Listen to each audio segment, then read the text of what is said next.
Victoire donc de Georges Frêche pour ce premier tour. Union Toute a recueilli 36,3% des suffrages. Au QG de campagne, Laurent Baumel, Benoît de Tuny.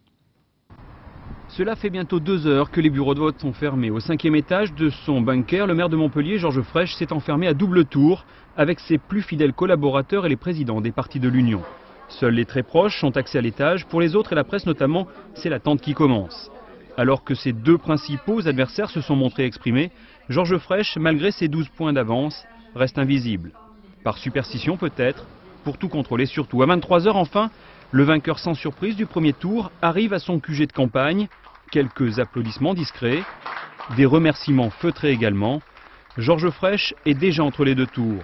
Il fait des appels du pied non fins aux électeurs, et ce, quelles que soient leurs opinions. Je crois que plutôt que de victimiser les gens, plutôt que d'agresser, diaboliser les gens qui votent Front National, moi, je leur dis simplement, ils font ce qu'ils veulent, mais nous, ce que nous voulons, c'est nous attaquer aux difficultés des gens. La drague a commencé jusque sur les sentiers des chasseurs CPNT. Par expérience, Georges Frêche sait que la semaine à venir sera décisive et que rien n'est acquis, même avec une avance aussi conséquente. Quant à l'union à gauche, elle est indestructible, dixit l'historien. Nous sommes dans la caverne de Platon, la grande caverne de la gauche. Nous habitons ensemble et je crois qu'on y est bien.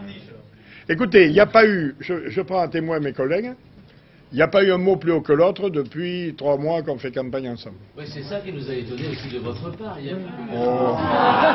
Georges Frêche, grâce à ses collaborateurs, a aussi appris à maîtriser son image. C'est peut-être bien là que réside le changement, le vrai changement que beaucoup espèrent sincère.